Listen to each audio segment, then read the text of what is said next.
खुर्शीद आलम।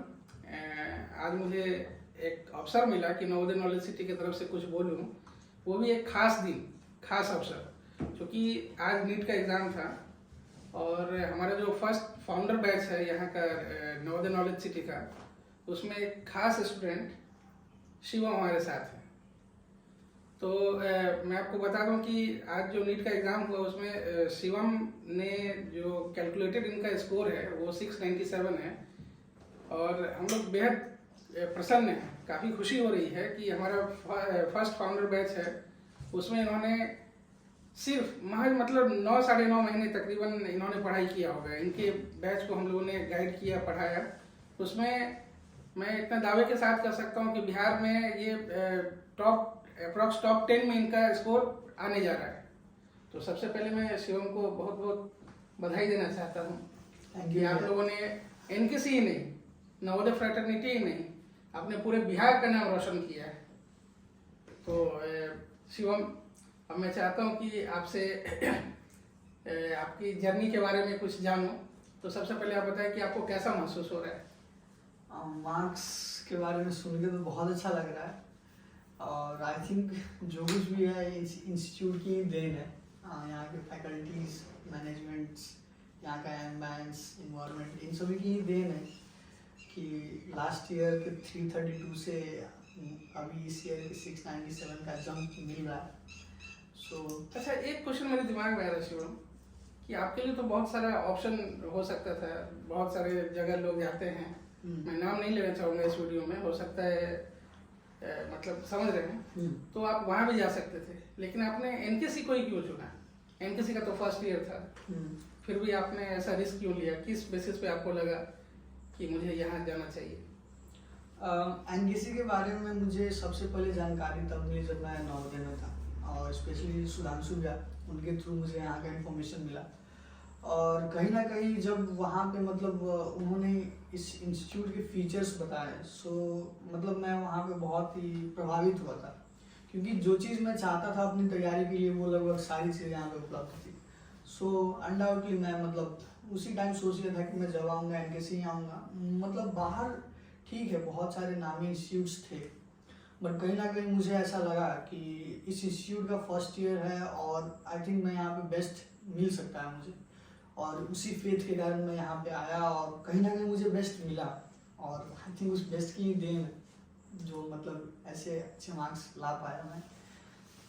ठीक है, जब आप एनकेसी आए तो वाकई मतलब जो आपको बताया गया था उस तरह की फैसिलिटीज़ थी, या फिर कई बार ऐसा होता है कि जो भी ब्रांडेड इंस्टीट्यूट है या फिर नॉन ब्रांडेड जो भी कर लिया, तो वो कई बार हाइप क्रिएट करते हैं कि हमारे यहाँ ऐसा है वैसा है। तो क्या मतलब हम लोगों ने जो बात आपको शुरू में बताई और जैसा आपने यहाँ आके देखा, महसूस किया, आप यहाँ के इन्वायरमेंट में आप रहे, कैसा फील हुआ दोनों में?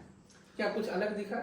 नहीं, कुछ अलग नहीं दिखा। शुरुआत से ही जो चीज़ बताई गई थी वो बिल्कुल वही फील हुआ। ऐसा कोई बाहरी दिखावा, आडंबर वो कुछ था नहीं यहाँ पे।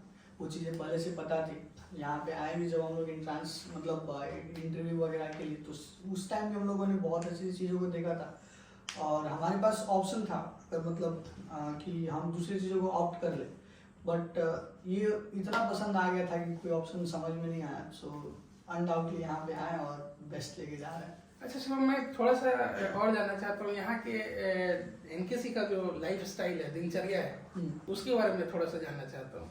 क्या मतलब कुछ अलग लाइफ स्टाइल यहाँ का है या फिर सेम लाइफ स्टाइल जैसा आपको लगता है? आपके दोस्त वगैरह भी काफ़ी बाहर गए होंगे, पढ़े होंगे, उनसे तो आप रेगुलर टच में रहते हैं, मोस्ट ऑफ द स्टूडेंट, तो उसमें क्या चेंजिंग लगा आपको? आपने दोस्तों से शेयर किया होगा। बेसिकली अगर हम अपने डेली रूटीन की बात करें, सो उस डेली रूटीन में एक चीज़ हम लोग का इंक्लूड नहीं होता और वो है ट्रांसपोर्ट। क्योंकि रहते हम लोग यहीं पे हैं, हमारा इंस्टीट्यूट भी मतलब सेम बिल्डिंग में है, तो कहीं आने जाने का कोई टेंशन नहीं रहता। इवन हम लोग को मेस भी यहीं है, तो इसका भी कोई टेंशन नहीं रहता। आराम से बस खाना खाते हैं लोग और जितना टाइम बचता है बस पढ़ाई पे जाता है, कोई एक्स्ट्रा टाइम वेस्टेज नहीं होता।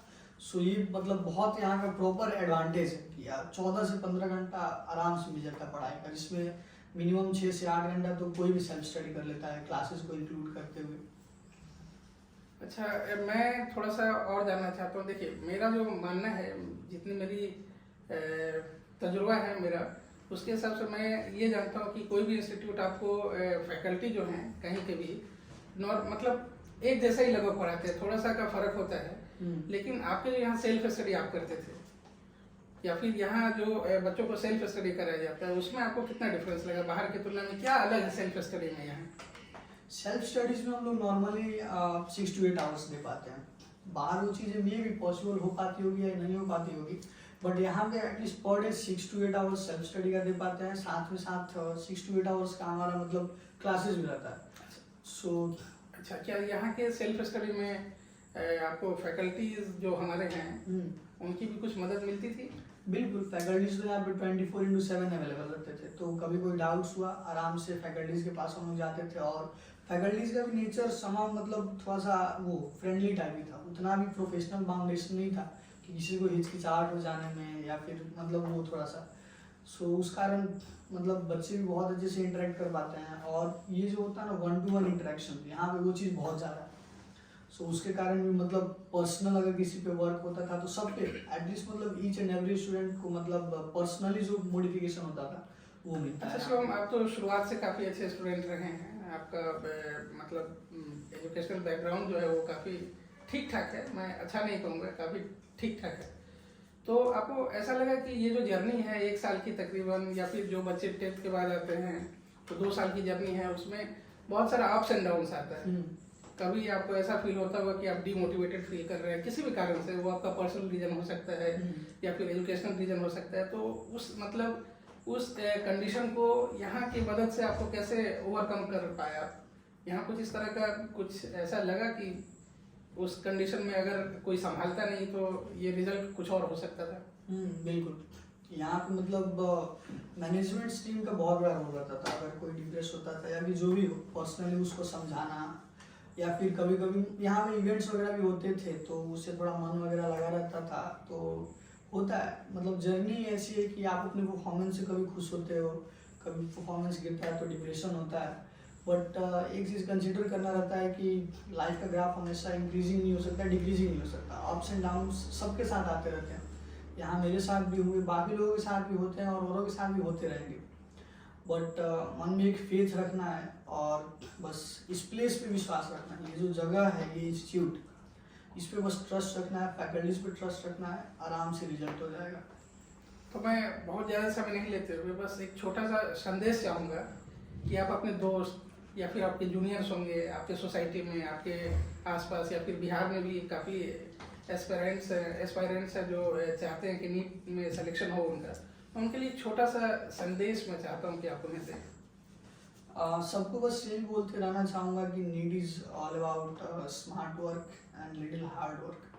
हार्ड वर्क तो करना पड़ेगा, सब्जेक्ट वाइज सबकी अलग स्ट्रेटेजी बनानी पड़ेगी एंड एक्ट करना पड़ेगा। अगर बस सोचेंगे कि नहीं हो जाएगा, कर लेंगे तो कभी नहीं होने वाला। इवन नीट नहीं, कोई एग्जाम नहीं होने वाला। आपको एक्ट करना पड़ेगा, प्रॉपर स्ट्रेटेजी बनानी पड़ेगी, एक सही गाइडलाइन चुनना पड़ेगा एंड उस गाइडलाइन के अंदर अपने टीचर्स फैकल्टीज पे फेथ रखते हुए बस आगे बढ़ता रहना पड़ेगा। अगर आपके अंदर कॉन्फिडेंस है तो आप कर लोगे, बाकी डिपेंड करता है कि आप मतलब कितने लेवल कर पा रहे हो, कितना आप खुद को दे पा रहे हो उस ड्रीम के लिए या फिर उसको एक्वायर करने के लिए।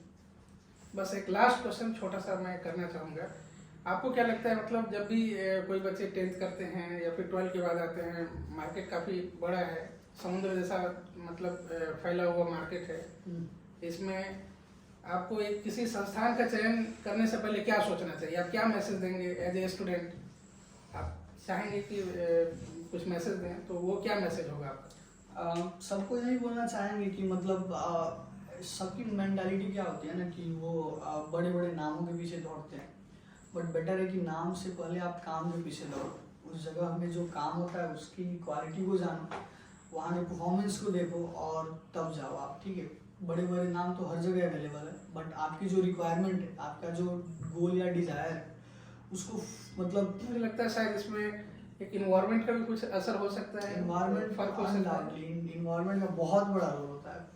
इन्वायरमेंट अगर सही मिला, आप सही ट्रैक पे जाओगे। इन्वायरमेंट थोड़ा सा भी गलत मिला तो आप अपने ड्रीम से बिल्कुल डिस्ट्रैक्ट हो जाओगे, अलग हो जाओगे। और ये जगह इन्वायरमेंट ही देता है उस ड्रीम तक पहुंचने के लिए। शिवम, एक बार फिर मैं आपका टीम एनकेसी की तरफ से तहे दिल से शुक्रिया अदा करना चाहूँगा Thank you. और ढेर सारी मुबारकबाद और आपके करियर के लिए बेस्ट विशेष टीम एनकेसी की तरफ से। Thank you. कुछ गड़बड़ हुआ थोड़ा सा।